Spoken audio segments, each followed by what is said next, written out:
all that stuff on there. I subscribe. All right.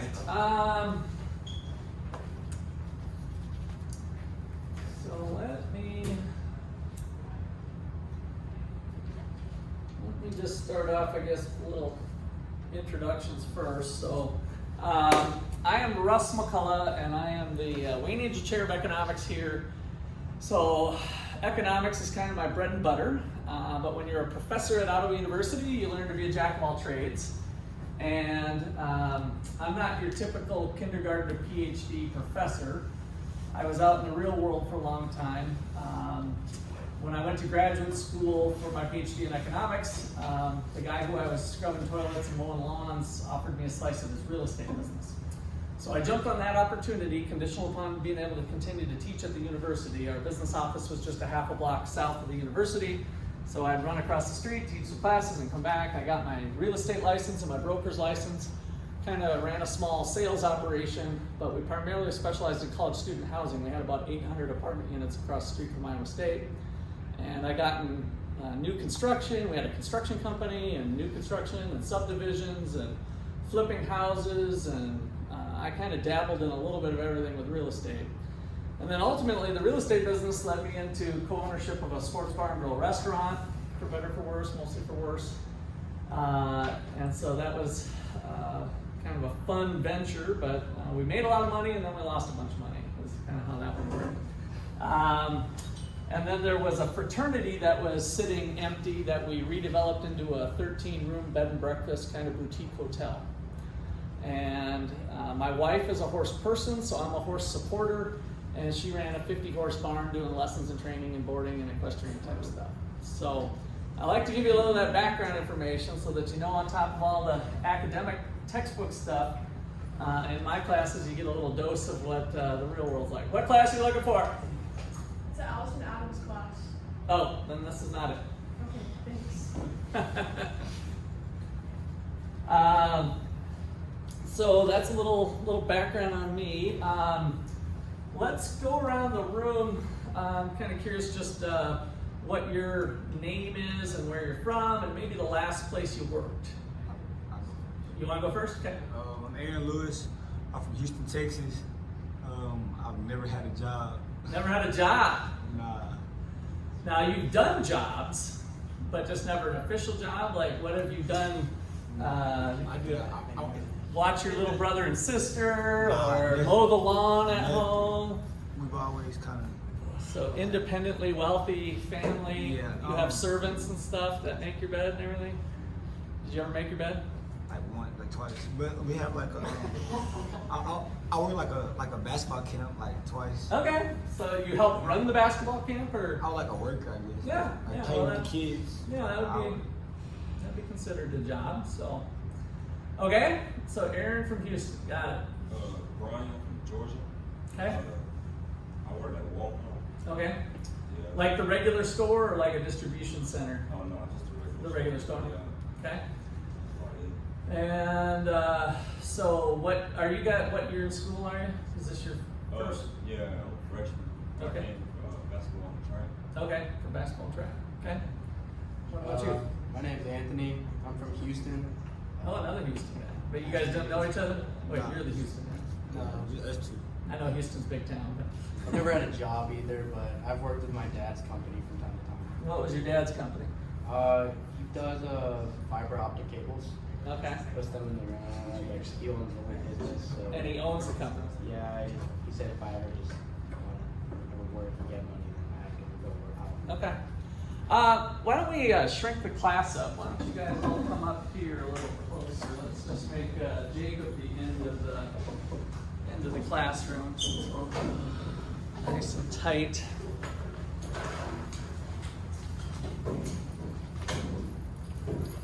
All right, so I'll give you guys a second to.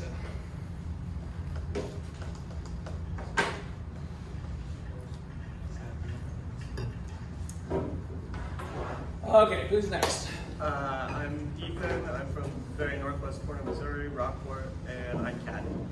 You did what? I caddy. A golf caddy. Oh, That's caddy. the fact, yeah. A little caddy shack. Yeah. So is that a country club then? Yeah, resort course. All right. A nice place. It sounds like if they have Oh, yeah. candies available. All right, good. I'm Raven Corley. I'm a freshman. I'm from Kansas City, Kansas, just like an hour away. So the good side. That's what I always like to tell them when they ask, because they usually think Missouri, and then I'm like, we're on the good side. I play volleyball, and last place I worked was at Francesca's. It's a boutique, and then I also was a Bev Car girl at golf. At a golf course with running the Bev cart. Okay. Pretty good tips doing that. Yeah. Good. All right, Jacob. I'm Jacob. I'm a senior here from Topeka, Kansas. Been in Lawrence, worked for the Wharton Institute, and my last job I had was an intern at a company in Kansas City. Okay, so I was trying to twist Jacob's arm. So he's our undergraduate scholar for the Gortney Institute. So that is my shirt that I have on. So we do a lot of special student programming. Our first event's going to be a movie night with the Lego movie being shown on the Friday the 28th. So you guys can keep your eyes out. Is it the 26th? Okay. Jacob will be posting some stuff around campus. And so we'll do some other things like book clubs. We've done like on Bitcoin and other stuff in the past. And then we have some other special one-day events that we do. So we'll keep you posted on those things. Some of that stuff will be some extra credit for class, like the movie night, so you can keep your eyes open for that. But we do a lot of fun activities related to the Gortney Institute. All right, who's next? My name's Aaron. I'm from Wichita. My last job was at Bethel College. Bethel College, okay. Doing what? Soccer assistant coach. Oh, assistant coach at Bethel? Oh, okay. So as an undergrad, were you assistant as an undergrad there, or I'm confused a little bit?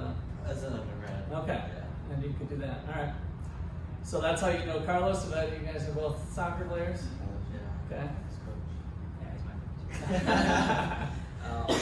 Well, I'm Carlos. I'm from Oh, are you one of our assistants here too? Or? Yeah, I just transferred. That was my last job. Oh, gotcha. Okay, gotcha. Okay. We pay you to coach. That's Cool. Okay, Carlos. I'm from Colombia. Junior here. My last job. Well, I'm actually working at a camp right now, so I think that's my. Yeah, I'm trying to be your most recent job. Okay. So I'll have a digital version. We don't have the Blackboard shell set up completely yet. There's a blank shell there, but it's going to change. So I'll have all this posted up there about the class and the materials, and then we'll walk through some things today. So this class is going to focus in on creativity. So there's other classes that are like leadership classes.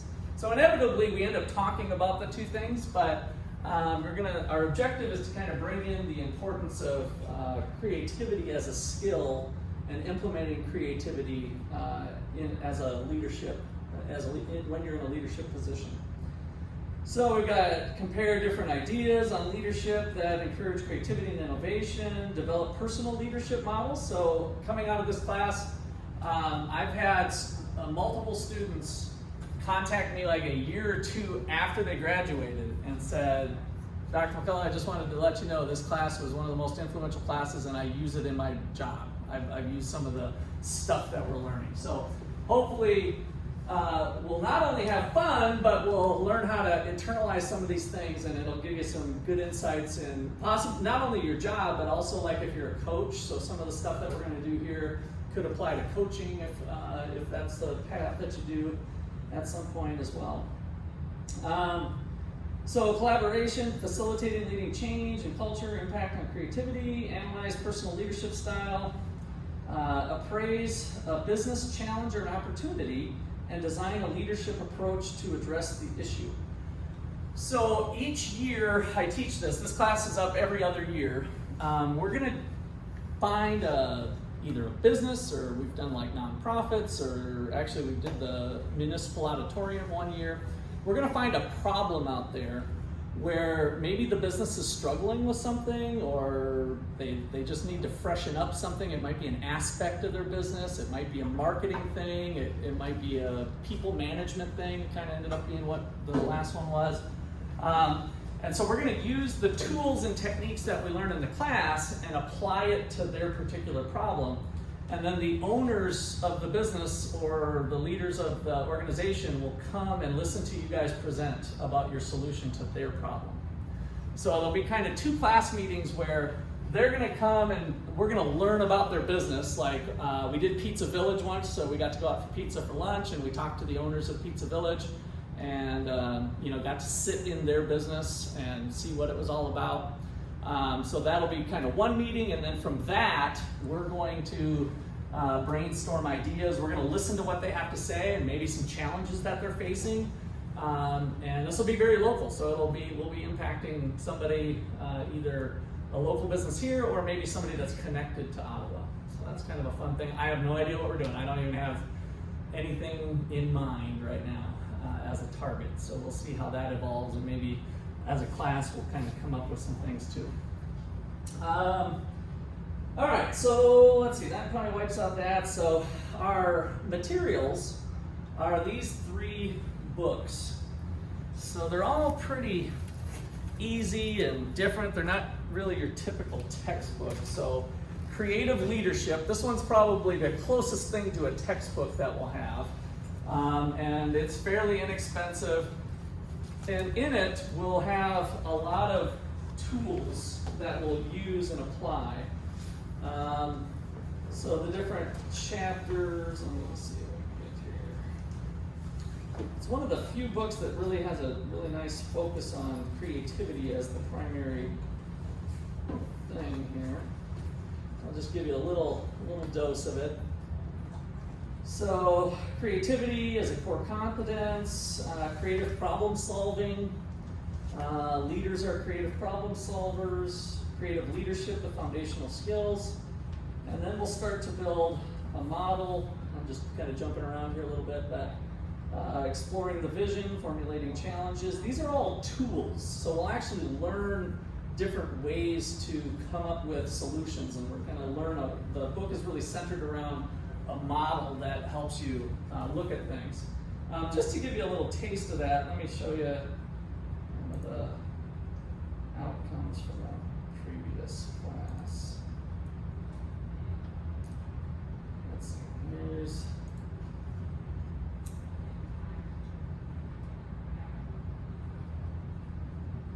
so these were pictures, and I think we were actually in this room.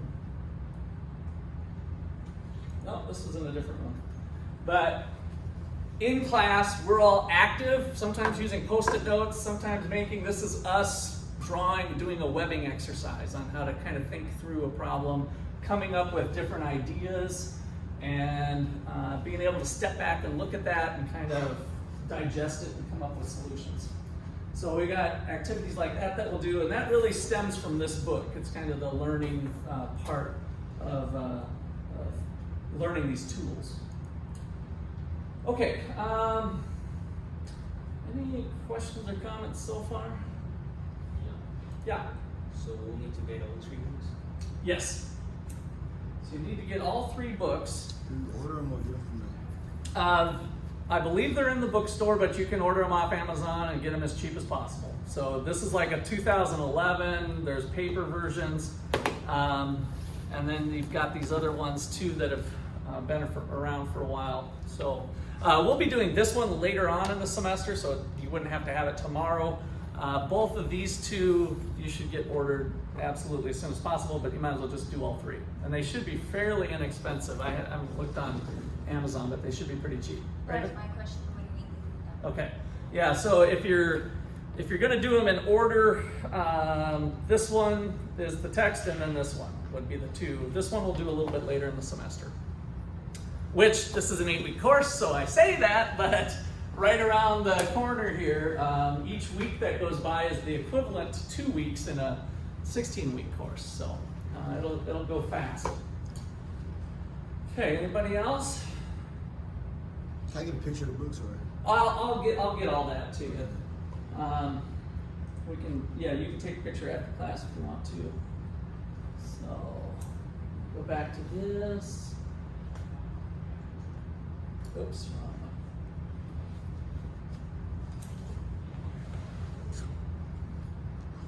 So attendance is going to be really important in this class. So a lot of your points for class will come from the discussions we're going to have.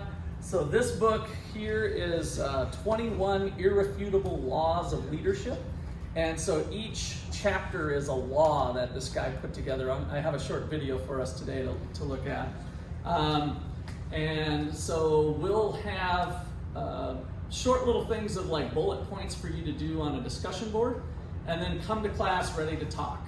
And then we're gonna sit around in a circle and talk about the book and how it applies to you and your life, and kind of try to make connections that way. Will be what we'll do with that book. So there's 21 chapters, and we'll kind of spread that out over the class meetings.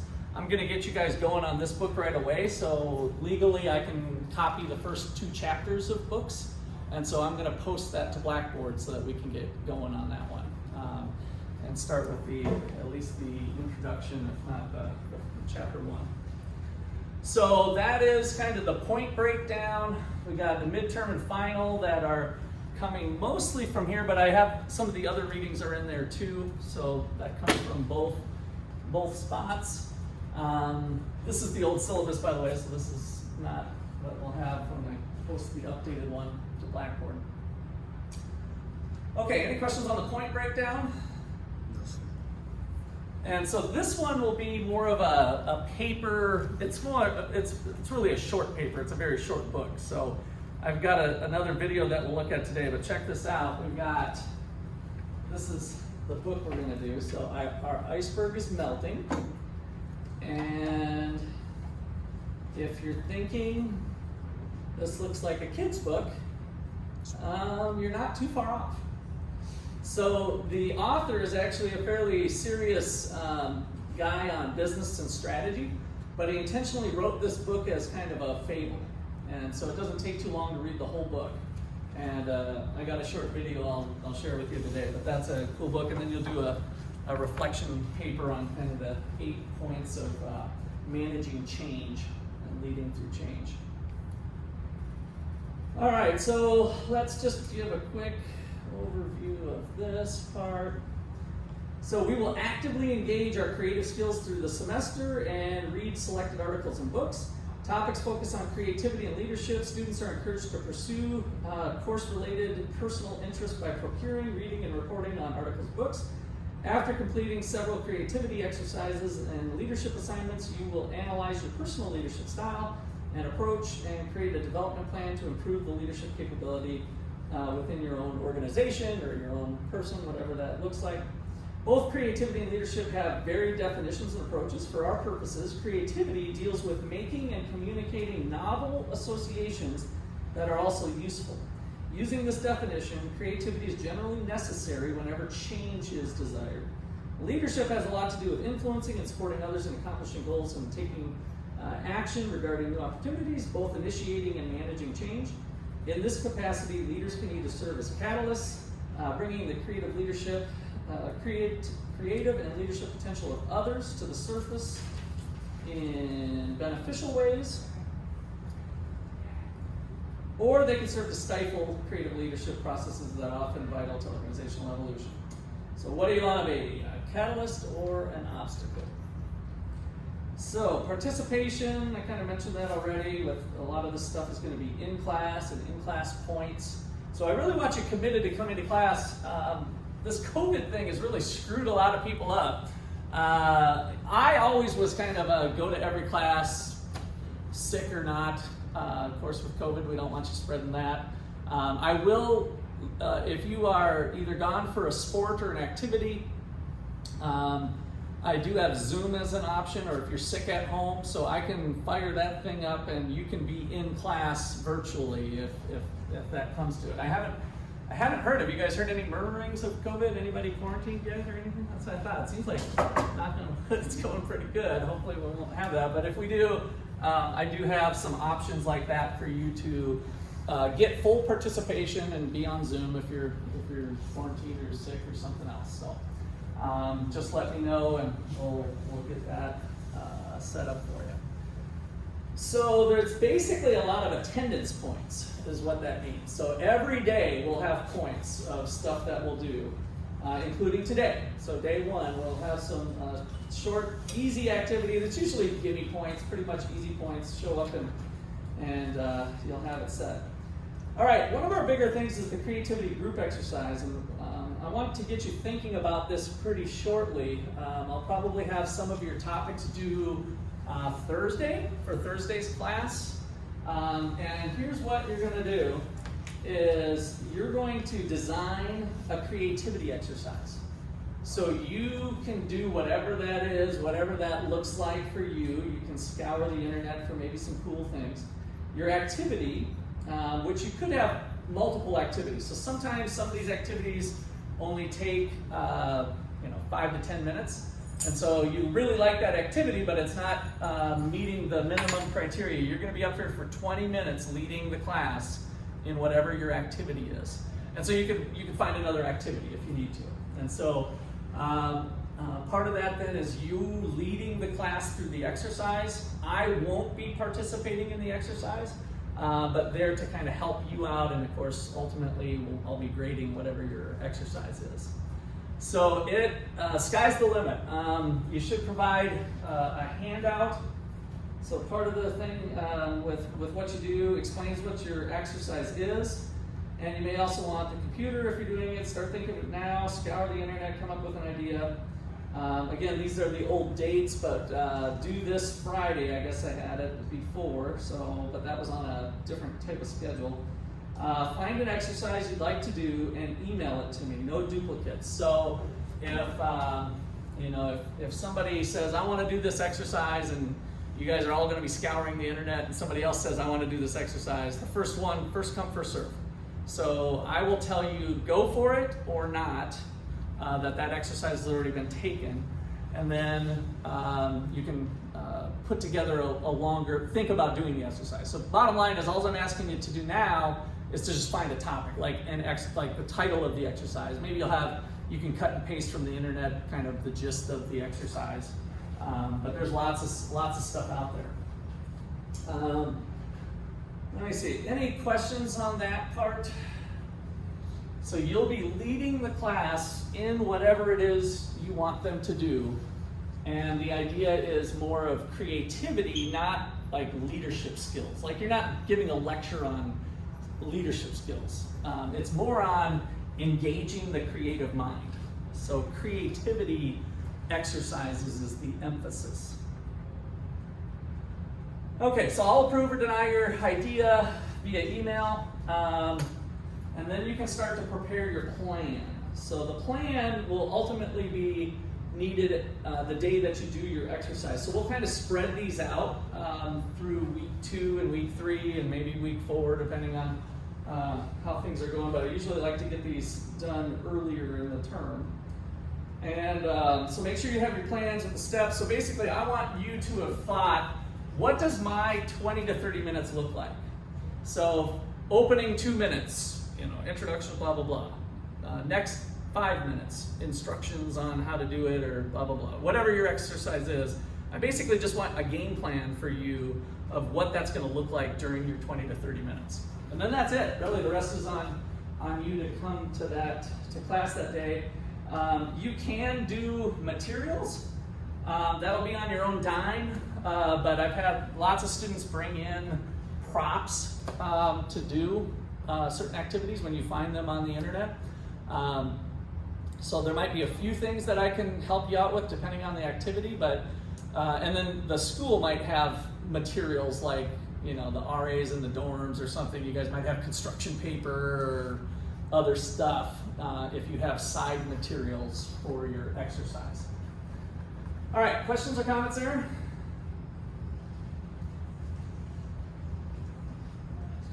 All right, so part of what we do could be some of these reaction papers or oral presentations. Again, part of what we'll do is discussion, but sometimes I'll do this if you guys do have an excused absence. You can do a reaction paper on something related to the class. So if you have game day, or is anybody actually, when do games start? Is there any sport that's actually starting games? Ours are at the end of the month. End of the month. That's what I was thinking. Probably the earliest would be the end of the month, right? We start on the 18th. The 18th is your first game? 18th, yeah. Okay. Okay, so that means we're probably good for at least a little bit here, 10 days or so. But you know, if you do end up having that, just let me know that you had it's game day or something, and we'll make arrangements. So the reaction paper for the iceberg is to read the book. Again, I think you can read it in, depending on how fast a reader you are, possibly 30 minutes to 45 minutes, that whole book. And then do a little reaction paper, lessons learned from the book, and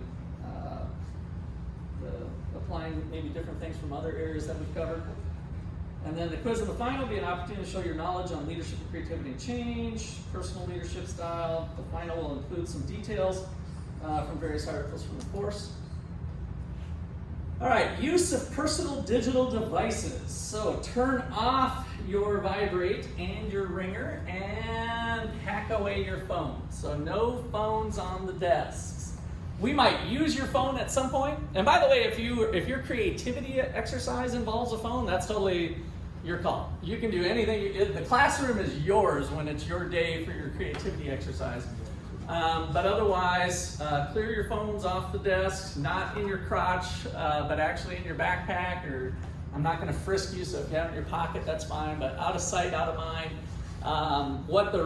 So there's some interesting research that I just like to share so that you know I'm not just trying to be, withhold your drug from you as addicted as we all are in various levels to our phones. They did an experiment with college students, and they had a group of them keep their phone in the dorm room, one in the backpack, one on the desk, like we often do. And then they did a class essentially, and then they did a short quiz, and they saw who scored the best. Who do you think scored the best on the assessments that they did? The dorm room. Actually physically separating yourself from your phone, those students performed the best. And then second best was the backpack, and then the least performing group was the phone on the desk. And so there's really some good research that shows you guys might want to intentionally do that, even in other classes where the professor doesn't care. You know how it goes. You get the message, mom is texting for something. Oh, I wonder if brother is in trouble, and then away you go. Your brain goes off, and it can take a while to re-engage. So that is one of the classroom rules here. So do not engage yourself with anything outside of class. You will lose points for not separating yourself from your personal device. Internal distractions like daydreaming, as well as good old-fashioned disruptions of excessive talk with a neighbor, will not cost you points, but possibly be subject to a verbal lashing or a different seating assignment at my discretion. So points can go the other way too. So if I forget to shut off my phone and it rings in class, everybody who's present gets an extra credit point. So you get points going the other direction, and I forget to shut mine off too. So it's not a big deal if your alarm goes off or something, your phone rings, but you will lose a point, but it can go the other direction too. So if the professor forgets to do the same. So. I got it. No, it happens almost every term. I got plenty of stuff rolling on that thing too. So yes, you're expected to be here every day. So let me know if you can't make it for some reason, but I want you here, especially with a smaller class like we've got. It's all the more important for us to be able to engage with the projects that we're going to do with this specific class. Some classes it's not as big of a deal, but I'd really like to get to know you better and have you here. So let's see, blah, blah, blah, blah, what was that? Attendance, participation. So you might get some extra credit points on top of any classroom points that we had. You may also earn some of these by correctly answering some of the tougher questions. Points can go the other way too. That was with my points. Academic integrity, don't cheat. Might be an F here in the item, or reporting to the dean and let them deal with you. If you have any special needs or accommodations, make sure you come and talk to me, and hopefully you've already talked to our accommodations specialist, Becca Watkins. They have some forms and stuff, but we'll talk about getting you what you need to be successful in the class. All right, any final questions there? All right, well, let's take a look at the book that we've got. I'm going to going to start with the Jack Maxwell book.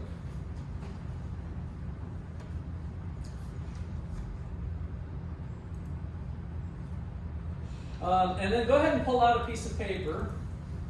This will be your points for today.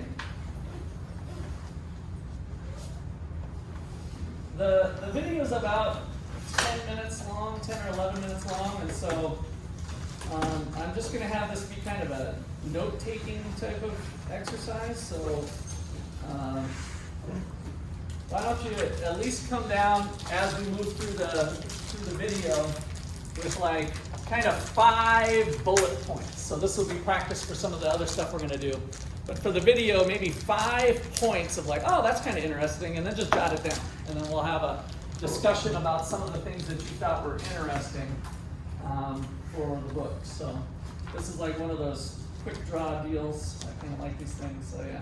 I'll get it rolling here. We'll pick it up.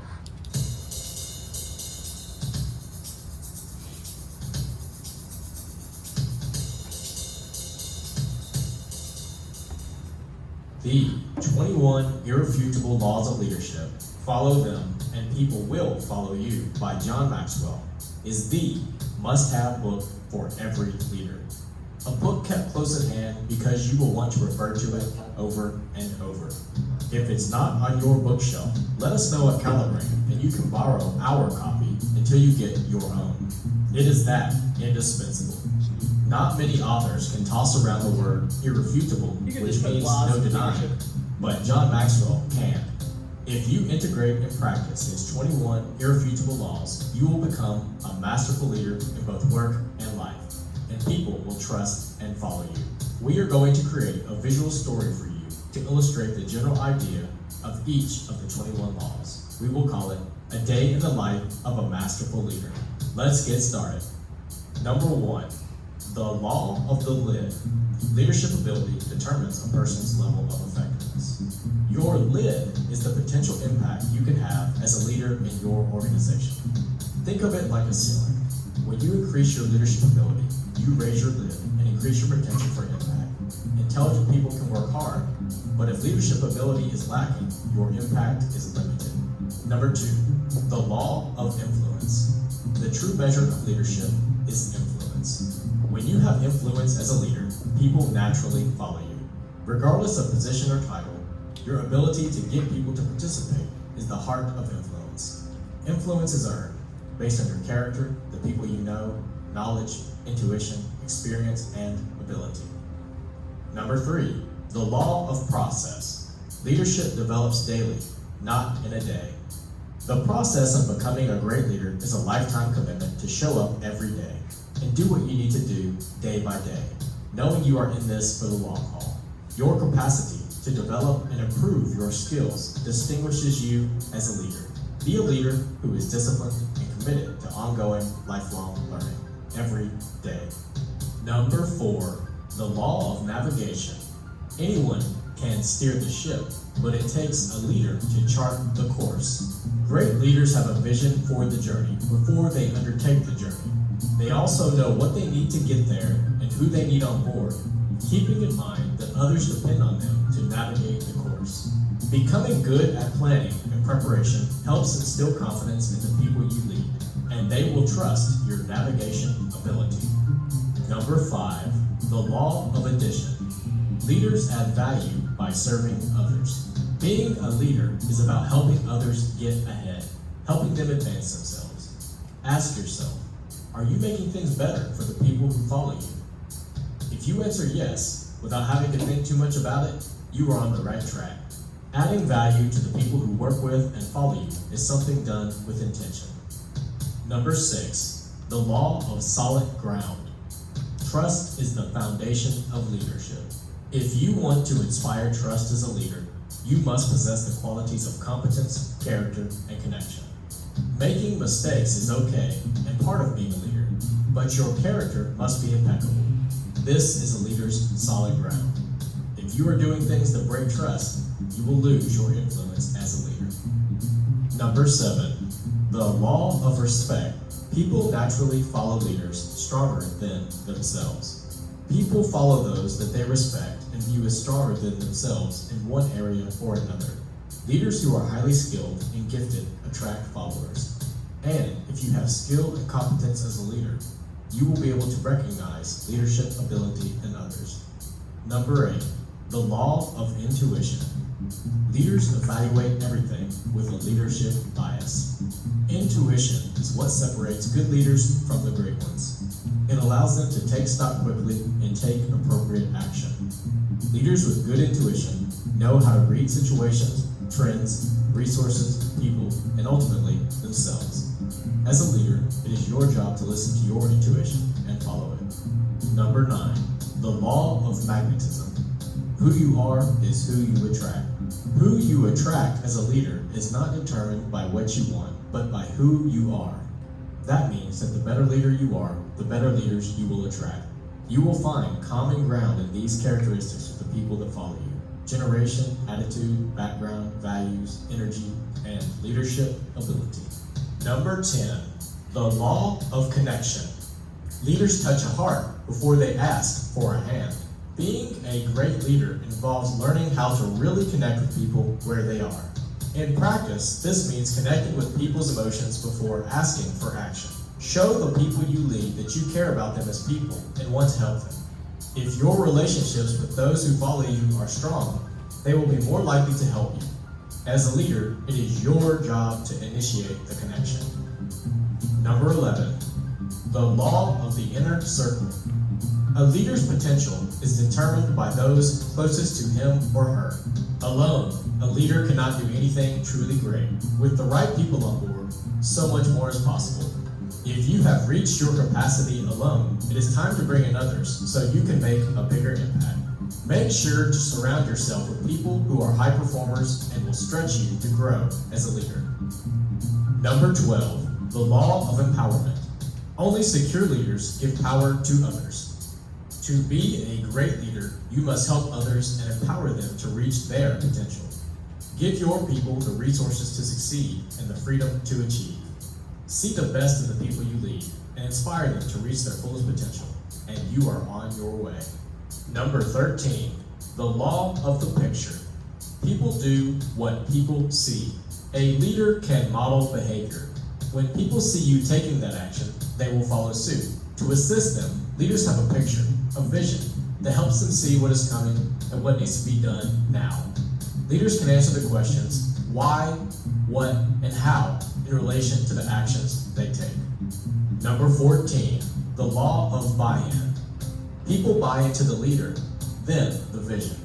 It is you, the leader, that your people buy into first. Having a good and worthy cause is not enough. Start with becoming a better leader so that people can buy into you. Getting people on board this way ensures they will help you create the vision you have.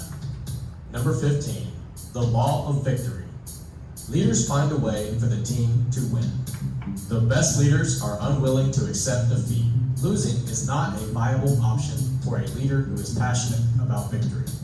Do whatever you have to do to find a way for you and your team to win. Number 16, the law of momentum. Momentum is a leader's best friend.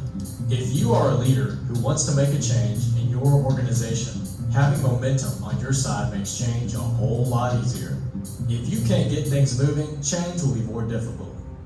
Momentum makes problems seem smaller, and what you create seem more exciting. It's up to you, as the leader, to get momentum started. Number 17, the law of priorities. Leaders understand that activity is not necessarily accomplishment. Good leaders know and practice the 80-20 rule. 80% of the results come from 20% of the effort. When you make commitments, be discerning with where you put your effort and time, and really think about what is required of you and what will offer a good return. Distinguishing what is a priority and what is not requires leaders to see how what they're doing now connects to their vision. Number 18, the law of sacrifice. A leader must give up to go up. If you want to make progress, you will have to make sacrifices. As a leader, you will often have to give up more than others, because leadership is all about putting others ahead of yourself. Every time you go up, you have to sacrifice certain rights. Number 19, the law of timing. When to lead is as important as what to do and where to go.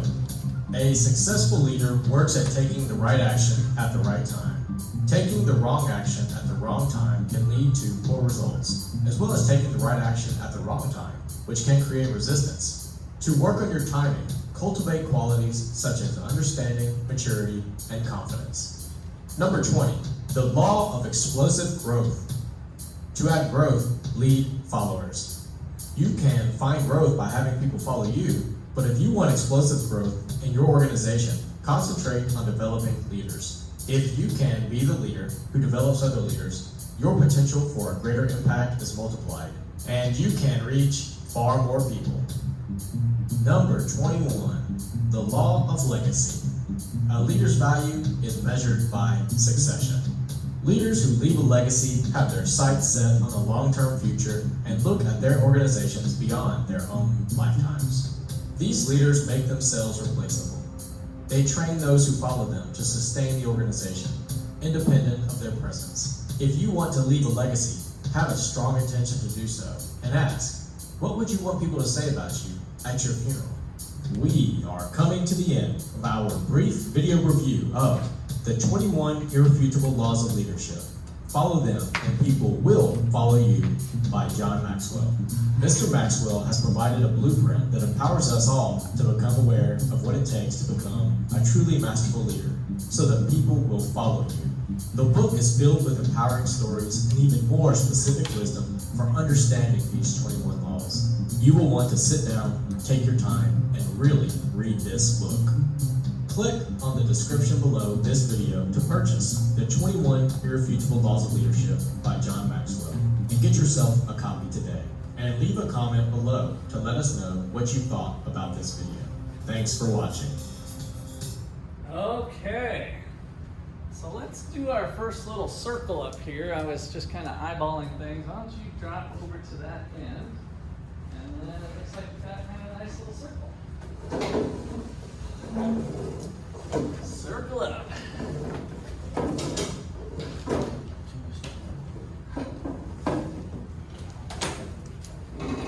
All right, well, let's go first. What do you think was the most important thing that you took away from the video? Go ahead. Growth. And give me your name again. Aaron. Aaron. Okay. Growth. What do you mean by growth? As in like, when you have a business, like you need growth, like keep expanding.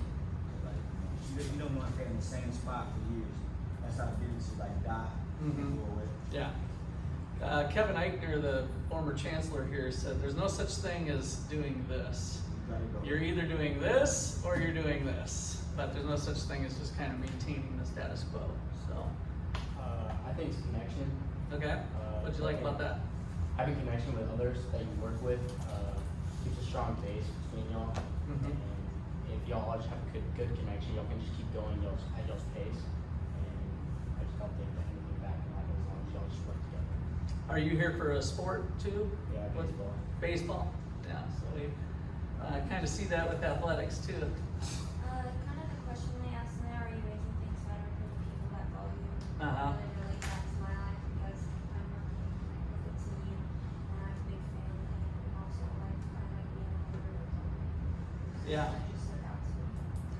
Yeah, and it's kind of, some stuff we'll see is a lot of times you have a perception that the leader might be wanting to take the limelight and stuff, but we're gonna, especially with that particular area of facilitating the people who are under you is kind of the job. All right, well, we don't have to go around exactly, but Jacob, since you're there, anybody else? Yeah, go ahead. I see a lot of process. And you are Brian. Brian, Yeah. okay, and you're Anthony. Yeah. Okay. I see a lot Process. of process because like you gotta know what you're doing and you gotta know that everything takes time. It's Mhm. like you can't just go into anything without knowing it. You gotta know what steps, what plan, like you gotta know how to do it. Yeah. Or you just try to do it. Yeah, it's not gonna be an overnight skill is one of the lessons from that thing, that you're not just gonna be able to, you're not gonna be able to just read that book and all of a sudden become a great leader, that there is a process to it. Well, let's go next. I thought the live picture was really cool. Okay. You're not putting the Give me your work- name again. Ethan. Ethan. You're not putting in the work, the people under you, your team are. So you can do that. Yeah, yeah. No, picture that you paint. Okay, what's the next, Carlos? Also like a lot of sacrifice. Okay. Like sometimes you gotta like, for example, your team, you gotta show that you gotta work hard, you gotta work more than everybody, and then they prove it. Yeah. So true that in the leader doesn't mean you're making the big money and you get to take the time off.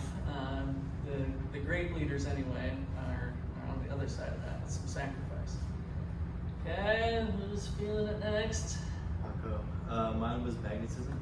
Okay. I said about like being who you are, either great or bad leader, but trying to same energy, motivation, type of leadership, or whatever type of leadership you bring to the table. Yeah. Okay. I Jacob? think probably solid ground's a good one. Being able to have people trust you, have confidence, and be willing to make mistakes and learn from them, because not everybody's perfect. Yeah. Nobody's perfect. So even as a manager, if you're a leader, if you're making mistakes, it shows other people that you're still learning from that. Right. Okay, any other final comments on? Yeah, Vision. vision. I think vision is very important. Like, you don't want to go somewhere like blind. You know what I'm saying? Like Mm-hmm. going to business, I would think that you would have a vision of where you want your business to be, Yeah. and how you want it to look in a certain amount. I think vision is very important. It's like, this is what we need to do today, but why are we doing this, right? That's where the Right, vision comes right. in of, this is just a part of the overall. We doing this, so when we get to this part, it can be, you know, like the foundation already be set. Yeah. Yeah. I say the law of magnetism as well, because you want to attract the right people, Mhm. like especially going into most businesses. You want to know that you attract a certain group. Like I say, like you got different stores, like hunting stores attract like a group hunting. So you want to go to a place where something's big. Like you want to come here and then I feel like open up certain stores where you can go down south and open up a hunting store. Mm-hmm. Okay. Anybody else? I liked making sure we were setting the priorities straight, Mm-hmm. focusing on what matters the most, and then we have time later to do things. Yeah, prioritizing. Yeah, absolutely. That Yes, works good. a lot during school too. Yeah, definitely. Time management, right, with school and getting work done. The one talk about like the inner circle, Yeah. that's like really important to me, because like, you know, like my dad always said, like surround yourself with people that like have the same goal as you. Yeah. So like even when I play basketball, so I wouldn't want to be in a group with people who play track or play football or something, because I mean we don't have the same goals. So you know, I think that's important in business too as well. It's like y'all all like have like the same vision or the same goal. Or, you know, y'all have like different businesses, but like everyone wants to be successful. So Yeah. Yeah. Try to seek out people that are going to help you. Alice? I think the one that is super important is the ladder of victory, because we really just follow the people that you don't go alone. So we Mhm. have to be right. Yeah, and cultivating that sense of we're going to win. We might lose today, but we're going to win in the long haul, right? Victory is important. All right, good. Anybody else? So we'll kind of have a discussion like this with each individual chapter. So we're going to dive even deeper into these. This was just kind of skimming the surface of the topics and the type of things that'll be in that book. So, all right, the next thing I wanted to do was a introduction kind of speed dating thing. It's syllabus speed dating. So we're just going to kind of ask some questions, and then you guys can talk to each other a little bit about different things, and then we'll rotate.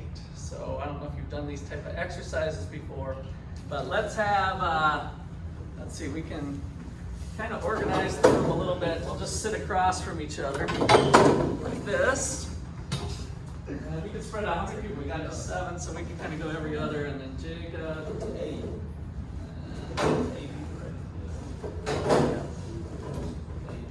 So come and grab a chair.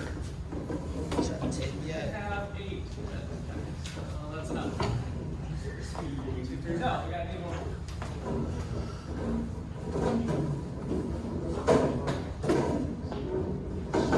Okay, yep, so everybody grab a chair.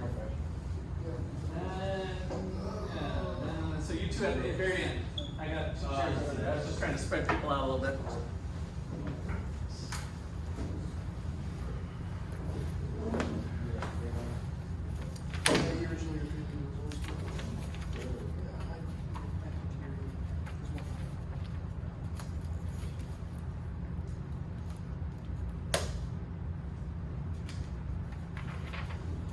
Okay.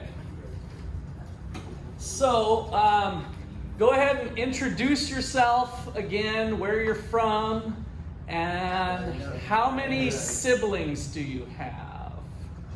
How many brothers or sisters do you have?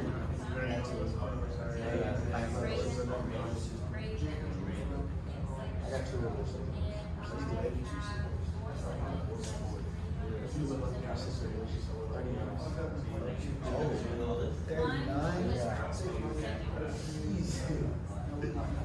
I'm actually living in Maurice, so I don't know.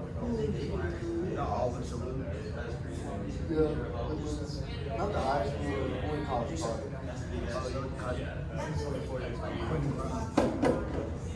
Yeah, we were something with Clinton before we left. What is the farthest place you've traveled to? The farthest place you've traveled to? Puerto Rico.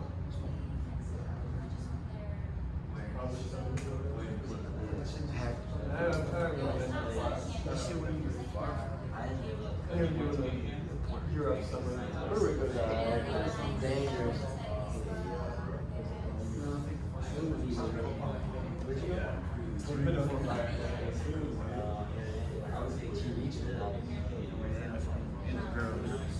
Yeah, we had no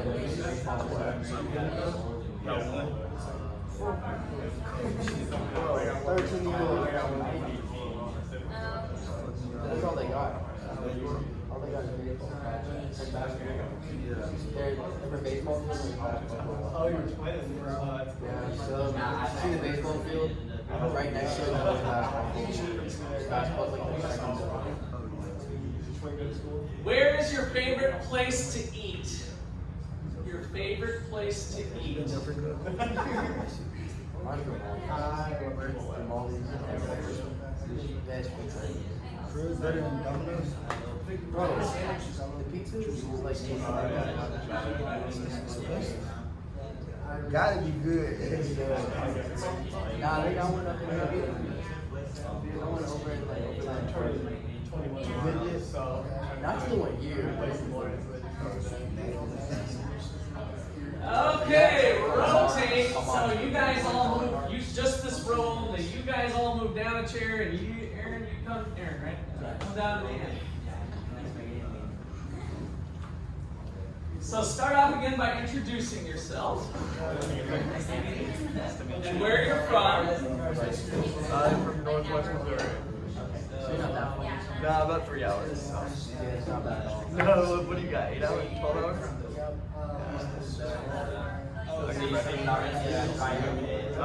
I'm a trans. This is my first year here, but I'm a trans.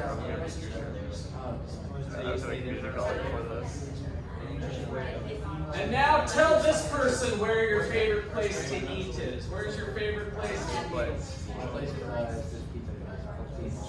Okay. I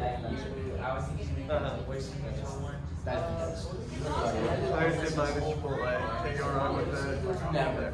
What is your favorite food? Your favorite food? That's all right.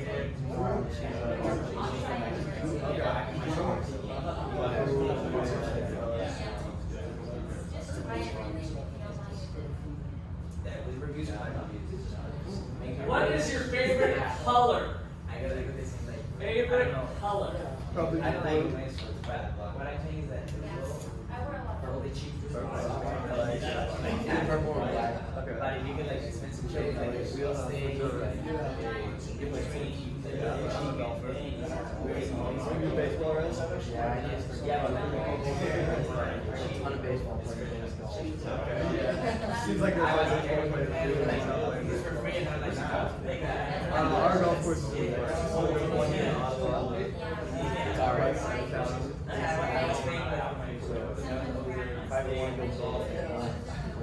Oh, yeah.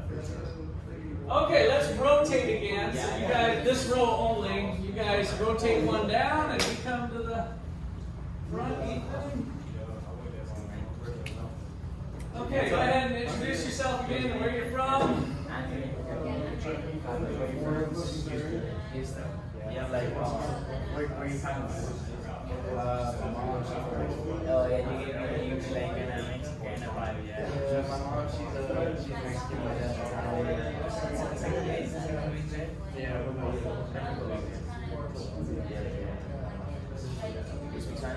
What is your favorite thing to drink? Your favorite drink. What's your favorite thing to drink?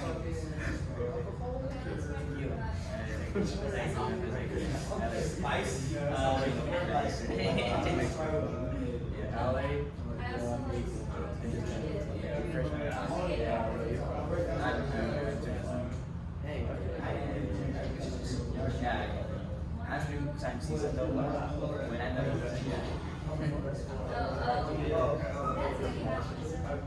what's that? That means so much.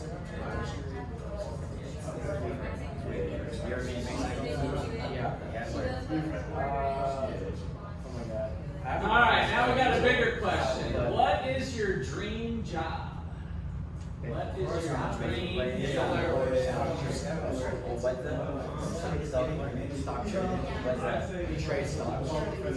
Oh, it's stock trade. Oh, okay. So you know about that? You know about that? I got a piece for right trying to get into this. So you do like Forex and shit or no? Yeah. No, I worked for this real estate company one time. Real estate, yeah. And I have this friend like that had worked there.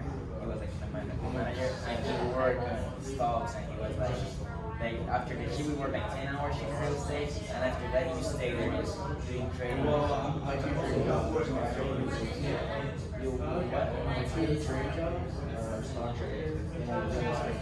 Really?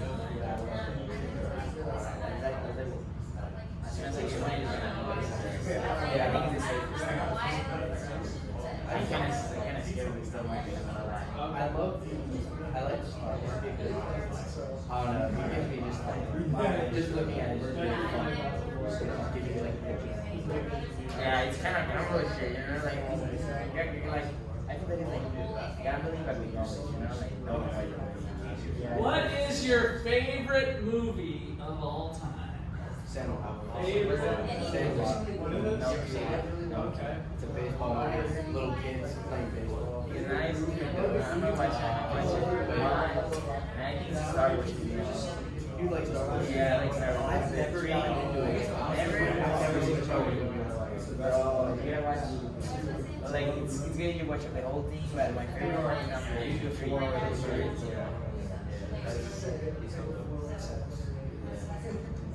I don't know why, I've just never gotten into Marvel guy. I would get those like way too many movies. Dude, Star Wars is a lot of movies. Marvel have like. Alright, let's rotate. Our last rotation here. Yeah, I was kind of hurt. What's up? So introduce yourself, where you're from.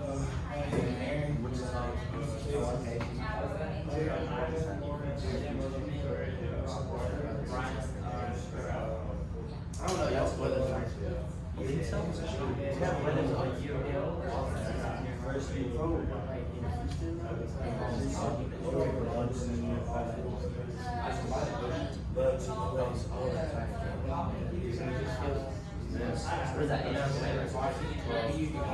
Oh, no, that's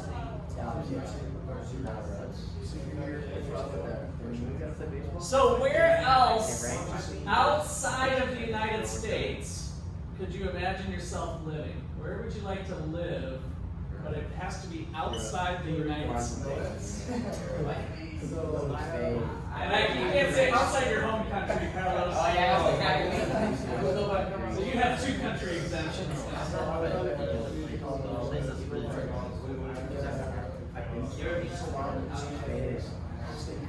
Dude, I've never been up there. Yeah, man. Greece, just like taking pictures. I want to go there. I can live in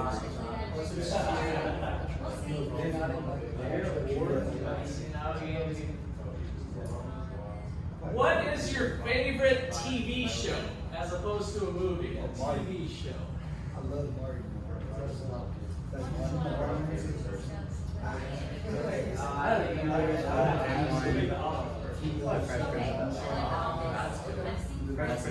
Fresh Prince of Bel-Air.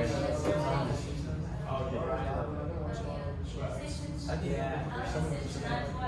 I know, I can't. I just threw one out there. That was I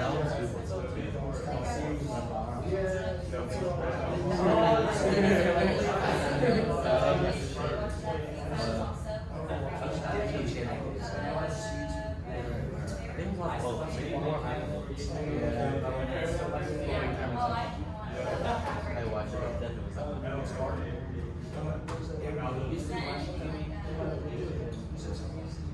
Oh no, it shows you now. They're all good. The drama. Outer Banks.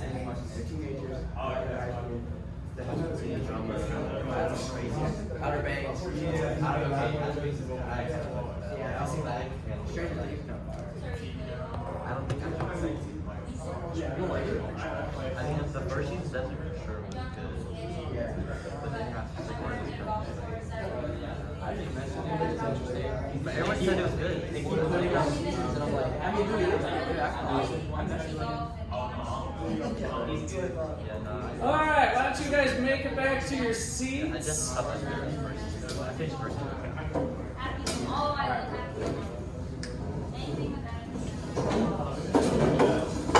Bro, so we can detail you. Everyone loves spreadsheets. Actually, Ben, but check this out. London.com. I'm John Cotter. You guys want to hear my answers? So I've got two brothers.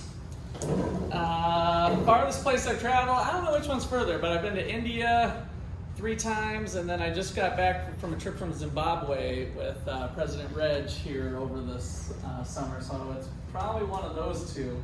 I know for sure the air travel to Zimbabwe was How long was the flight? 40 hours. Like straight? Y'all ever stop? That includes being in the airport. But basically, once I checked into my flight, it was 40 hours later, I eventually made it to Zimbabwe. It was like 2 days. Yeah. 40 hours? 40 hours. I could not do it. Yeah. It's like in spurts of 10, spurts of... Yeah, you just kind of deal with it. It is definitely weird, and that's always your first reaction, like, oh, I can never do that. But Is the airport different? I mean, it's like the... yeah, so I went from Kansas City to Newark, New Jersey to London to South Africa, and then South Africa to Zimbabwe. Is the plane different? Yeah, I mean you're changing. I had to change planes. No. I'm saying like the seats. Oh, you mean like first class, like riding in that? No, we were in kind of the normal seats. I think President Reg upgraded us to Comfort Plus. But. Okay, so there's a reminder of phones away. I know you did. We all do. -1. All right, so we're off with losing points already. So try to resist. I know it's hard. That's why I said the backpack. Then all of a sudden you're in your pocket. You don't have that natural quick reflex. Oh, I'll check. I'll Google it. I'll show it, right? I mean, that's what we're going to try to break out of a little bit. Like I said, we'll still use our phones at some point, too. Let's see, what else? Favorite place to eat? Oh, gosh. I should have thought of that ahead of time. I like eating at the all-inclusive resorts in Cancun. Favorite food? Ribs. Ribeye steak is right there, too. Favorite drink? Oh, Whiskey 7 sounds pretty good. Mountain Dew, whiskey, Diet Dew. If we're talking those kind of drinks. You guys aren't old enough. I don't know. Some of you are old enough, but I know a few of you. You are too? Okay, gosh, we got half of that. Maybe we'll have to have a special meeting out at the, maybe we'll try to rehab a bar here in town or something. Favorite color for me is blue. Like indigo blue. Outside of the United States where you can see yourself living. So we have a Guatemala trip, and I could see myself, my wife and I have talked about it, so we'll have another Guatemala trip. Carlos went to Guatemala last December, and there's another student trip that you'll be learning about if you haven't heard about it yet. We'll be going in December for about 8-9 days, and so it's a cool opportunity, beautiful place to be. Would you say, Carlos, Lake Atitlan is a beautiful place? Yeah, that's awesome. So that's kind of a cool experience. TV show, I'd be on The Simpsons. I think I heard somebody say that. I used to watch that religiously. The Simpsons? Yeah. Favorite movie, Wall Street. Has anybody seen Wall Street, the original Wall Street from 1987 or so, with Gordon Gekko and Bud Fox? That's the one movie I've watched like 100 times. Most movies, I'm a one and done. Like, I don't have much interest in watching it again. I'm not one of those people that rewatches movies. But, dream job? Living it. Living the dream, kids. Living the dream. Yes, this is it. That's not quite true. This is a pretty good job. It's a great job, actually. It's outstanding. But this, I always have said, my PhD in economics was actually a backup for my lounge singing career. So my dream job would be full orchestra. I can sing a little bit of the crooner type stuff, Mac the Knife and Frank Sinatra. I'd have the full stage, a nice crowd, and that would be the dream job. So, Can we get an not example? seeing that's in the cards right now, but Can we get an example one day? example one day, sure. Yeah, we can bring in. Maybe we should have. Maybe one of you should do karaoke creativity exercise somehow. But I've had people do singing, not karaoke, but other things. So hopefully you guys will find lots of fun things. So, all right. So the last little thing we're gonna do here is just the video. So you can add just maybe two comments, 2 bullets. This is the author of the Iceberg book. So he's just giving a little 5-minute clip. And just to be clear at the beginning, Just put iceberg. I recognize that this must look, to most of you, pretty absurd. This is indeed a stuffed bird. It's an emperor penguin, but it's, and this is a prop because it's not freezing in here. This is a nice studio at 68 degrees, so why are we doing this? Well, Holger Rathgaber and I have recently written a book that's called Our Iceberg is Melting.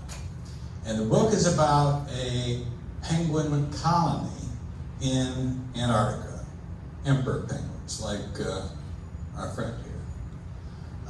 And the book also is, in a sense, kind of silly, but the purpose of the book and the lessons of the book couldn't be more serious.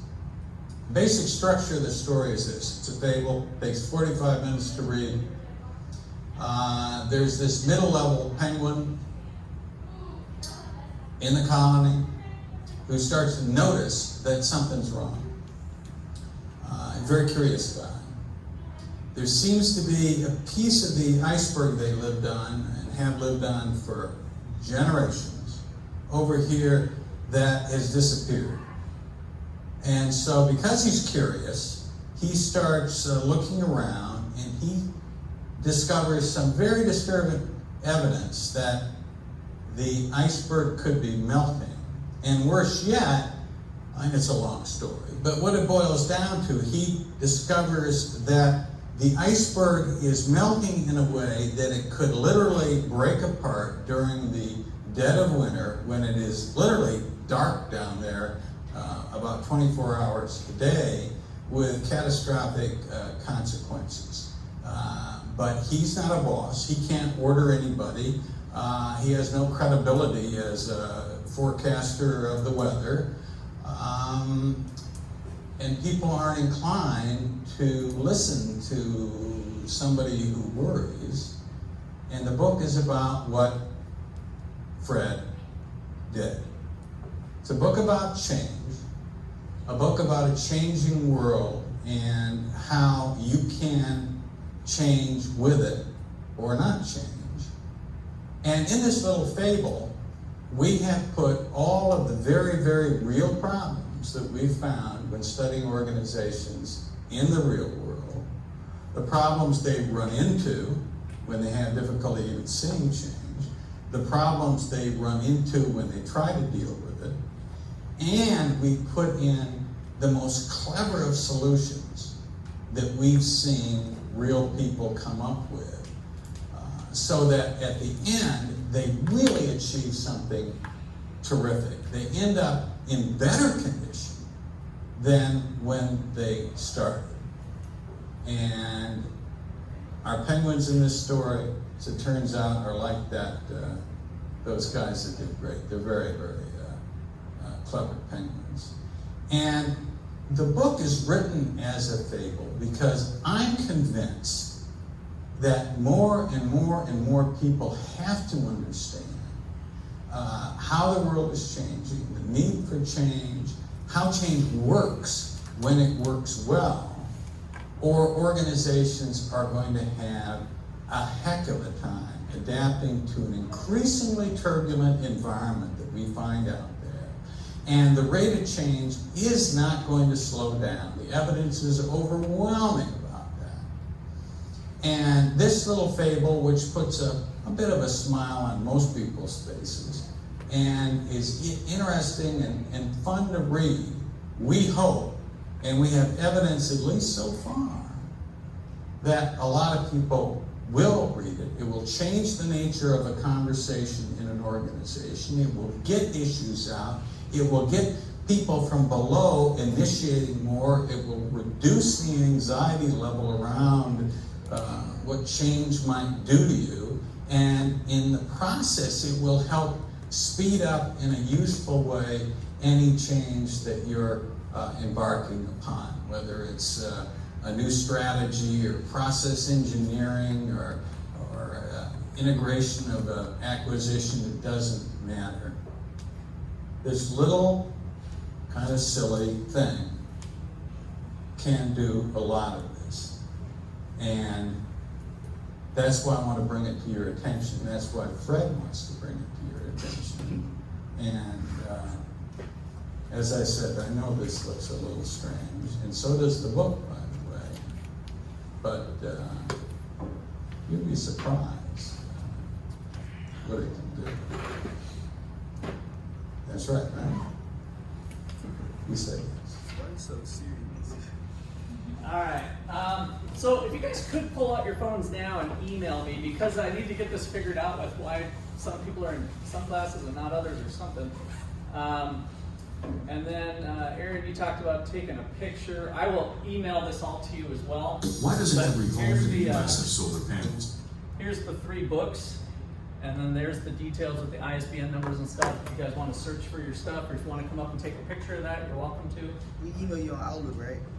Yeah, on Outlook, yep. So, oh yeah, let me, did it show up? Russ.McCullough. And then for the professors, I don't know if they changed this with you guys too, but it's just ottawa.edu. Do you guys still do student.ottawa? It is still that? Okay, so mine is just at ottawa.edu, russ.mccullough. And then all you can just say, I'm here, whatever. I just want your email in my inbox so that I got your full names and emails, and we'll try to get this figured out by the end of the day. Hopefully I'll get everybody into the right section. And then you're free to go. You just want us to say? You could just say, I'm here, or lead LCC class. Maybe just put LCC. We'll just